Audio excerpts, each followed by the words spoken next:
Hello lovely people. That felt really what's the word, children's television-y.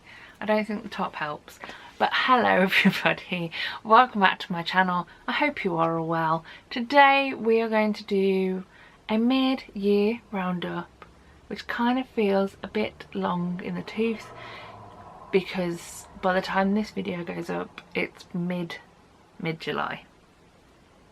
My excuse is the vast amount of heat waves we've had recently where I have mentally just been able to get to and from work, and that's my lot. But anyway, we're going to discuss my top 5 shows that I've seen in the first 6 months of this year.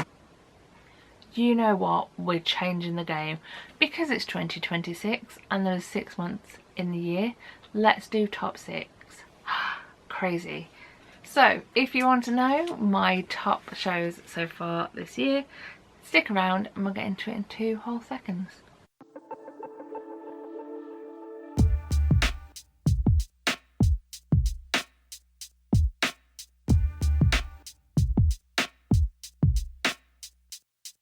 So yes, we are back reviewing the year so far in a way. I do this kind of video every single year and then we kind of float back to it in the end of the year when we do the overall this is everything I've seen in the entire year video. We reflect on the top ones of the whole year. So my cut-off point is the end of June. By the end of June I had seen 17 shows, which is pretty decent. Reflecting back on the year before, because I have it in the same book, by the end of June last year I had also watched 17 shows, apparently most of them in May. Who would know? Me apparently. So we are averaging about the same as last year so far, which is epic. So without further ado, because I don't want to make this a ridiculously rambly video, let's start the year. Let's go to January. Let's go to the first of my top shows from 2026 so far, and that was the BFG at the RSC. That was such a magical little show which I enjoyed wholeheartedly. There was puppetry, there was fart jokes, it felt so magical and so special.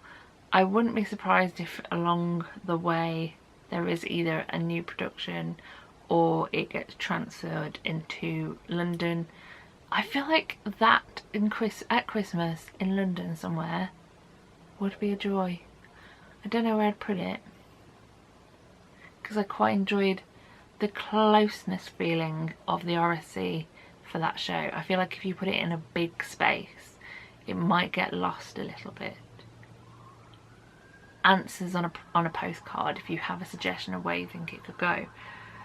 But overall it was a really fun show. It was my second show of the year, first proper show, because my first show of the year was a panto, and yeah, I really enjoyed it, and I need to get back to the RSC more, you know. I feel like I miss out on so much. It's just quite the trek. The second of my top 6 of the year so far came from February and my first London trip, and that was to see the wonderful Ballad Lines. Oh my goodness, what a show. It was just, that show was a me to a T show. The music was folky, it was a fully female cast bar one, not fully female, apologies. I think the actor was called Alistair. Apologies, Alistair. It told an amazing story. It just had everything. It was so good. and it has a cast recording, which is always a joy because you can listen back to the songs that you fell in love with while sitting in a theatre seat. I do love a cast recording.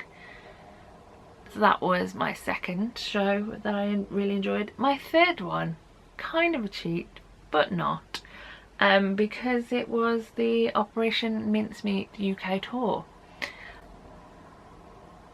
I have seen the show in London twice, and I always want to get back to it. It is a fun show. I knew what I was getting into with the UK tour because I'd seen the show before. However, the problem for me and Mincemeat in London is the price. It is a pretty penny. It was when it first opened, and obviously the ticket prices go up and up as the demand does. So I have yet to return to the fortune, but having it more readily available coming to Wolverhampton was so nice. The cast of 5 were absolutely excellent, and yeah, it just felt really special to have this wonderful show in the Wolverhampton Grand. And even my mum liked it. I mean, you don't get that every day. Number 4 of the year so far was the Globe Theatre production of Midsummer Night's Dream.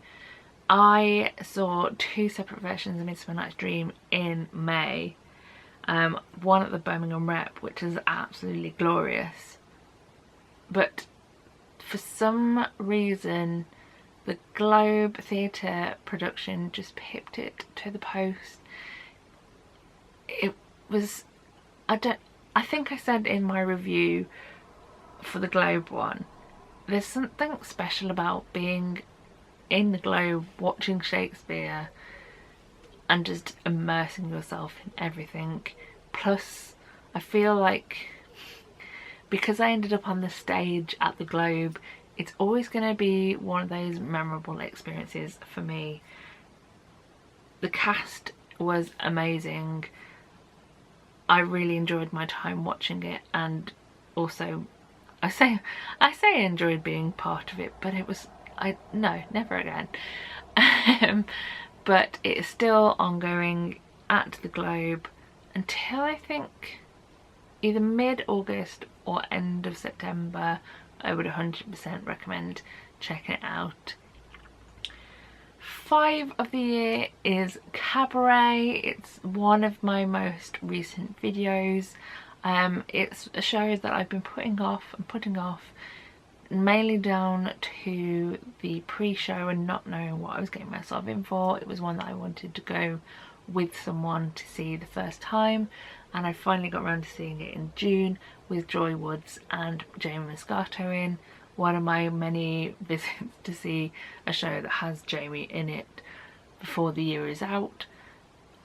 I at least have one more experience of him so far booked in, and although I didn't fully enjoy the pre-show aspect and felt uneasy at times, there is no doubting the amazingness of the show and the cast and everything about it.